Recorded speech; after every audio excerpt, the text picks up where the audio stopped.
somebody else who was there, Teofimo Lopez, we're going to talk about him now. He just sort of made an entrance there, and he was doing a lot of media there, and he was somebody who was one of the major players in this. So we might as well transition to Teofimo Lopez now, because he insists he's retired, and he says that he wants $100 million to return, and he basically just wants a lot of money from Top Rank to continue boxing and feel like fighters should be paid, yada, yada, yada. Now, he just got that win over Josh Taylor, which we did the live on, and thank you to everyone who came out for that, because we had a bunch of people in the chat, and we've had a bunch of people watch it since after the fact, so definitely appreciate that and the support on the channel. Teofimo Lopez being there, he said that he's talked to Top Rank about commentating.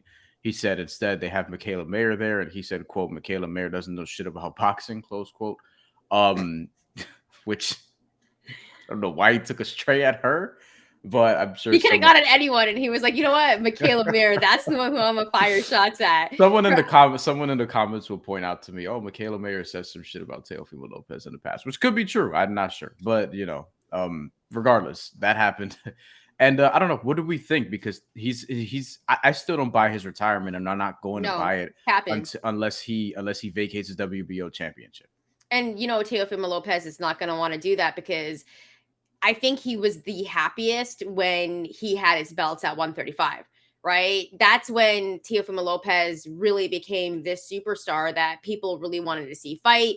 And I think when he lost those belts to George Kambosos Jr., there were so many questions about him. So I think this is the one thing that really keeps his head on straight. And I mean that because he's going through so many things outside of the ring, and he deals with so many issues with the media, because he doesn't really mess with the media, to be real with you.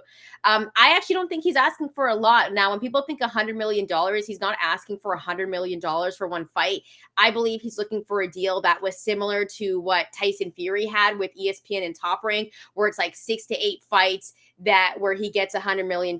So depending on that, you split that up between 6 to 8 fights. And I think Teofimo Lopez is actually worthy of that number, because he is a draw for fans. The only thing is, I don't think he gets that from Top Rank. I do think a place like Matchroom could give him a good deal like that, maybe for 3 to 5 fights, maybe a lower number that could be similar to that. But he's asking for a lot of money. I think he deserves a payday as well at this point.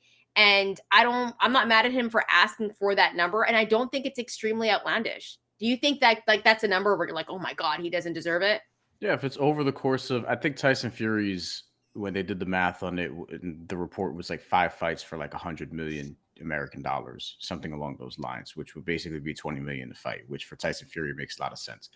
So I don't think Teofimo Lopez is getting that. Yeah. I think he could get 100 million, as you said, over the course of maybe 6 to 8, probably on the 8 side, because that would make a little bit more sense. It's palatable. If you're doing the math there, that's something in that 12, 13 range, I believe. Yeah. And that makes sense. Makes sense. Yeah, like that's fine, and he's a draw, but I don't. Again, is Top Rank going to give him that? Because really, like, Top Rank's biggest draw is who? Tyson Fury, and then after that, like they're pushing Teofimo Lopez, they're pushing Shakur Stevenson. Yeah. You know, they're pushing Seniesa Estrada. I don't think she's getting $100 million. Jared Anderson's getting pushed, but he's not like at that level yet. But that's somebody who's going to be probably. Yeah, he will definitely be. You know, and there are some others that we can throw out there, but you get the point, right? Like, who's Teofimo Lopez not the second biggest name in terms of popularity right now that they have on their roster? I would believe so. I mean, I think it's a tie between really him and Shakur Stevenson, because people are really curious about what Shakur is going to be doing in this division. And let's be serious, he's next up. He's next up to be this superstar. And, you know, he has the numbers to prove it, to back it too. When he's fighting in Jersey, he's selling out every time. So in Jersey, though, that's his hometown.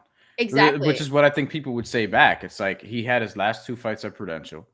And, you know, when are they gonna, like, is he gonna be at the theater or perhaps even the big house at some point? He has been on like undercards, but you know, not the same. Remember when I went to go see Teofimo Lopez and Pedro Campa, that was at Resorts World, right? Because usually, like, if it's a big fight, you're gonna be at T-Mobile, you're gonna be at the MGM or something like that. But it was at Resorts World, and it was small, right? So a lot of people were giving him heat for it because there were some empty seats.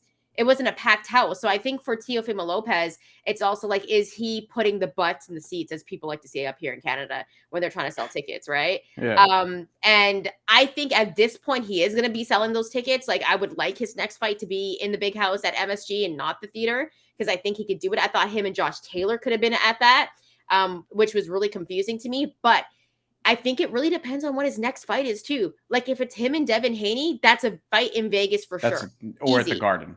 Yeah, Yeah. that's I think I think that's a fight that easily happens as well. Or if it's a fight with him and Regis, I think it could also sell out. Like, that's a massive fight. Maybe more nerds would maybe appreciate that. But he's one of the top guns now at 140 pounds, and you can't deny that. And he has a crazy resume, man. And I think people just go back to what happened against George Kambosos Jr. But man, sometimes that happens. Right? And ultimately, look, I'd like to see fighters get paid what they're worth. Yeah. Combat sports athletes in general, because we could talk about MMA pay structures in the UFC all day.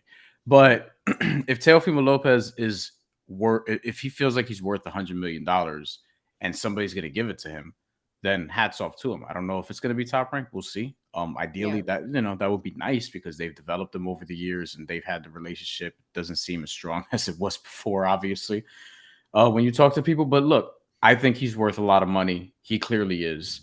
And I wish that the fight with Josh Taylor was at the Garden, because maybe the discussion would be a little bit different right now. Ideally, his next fight would be at the Garden. Maybe if it's Heisman night, we'll see. Maybe they'll put it back in the theater. I don't know.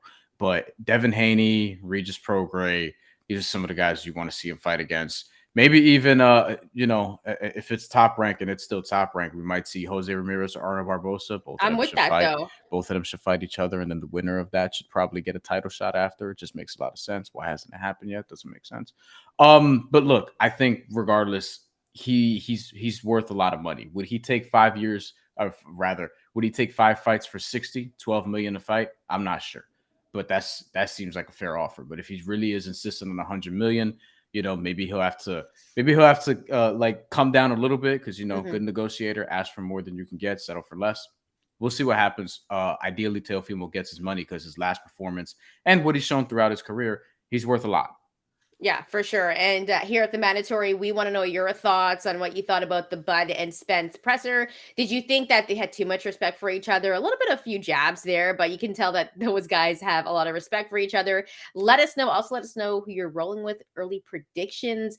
Follow us at TheMandatory TKO. You can find us on Instagram, TikTok, Twitter. And also let us know what you think about Teofimo Lopez wanting that $100 million fight contract. Let us know if you agree with it, if you think he's worth the paper. Thanks so much for rocking with us. We're going to be back with some more content, because we got a fight coming up this week for a guy that is in the 140-pound division, Regis Prograis, arguably the best in the division. We'll get into that, though. Stay tuned, and we'll be back with some more content.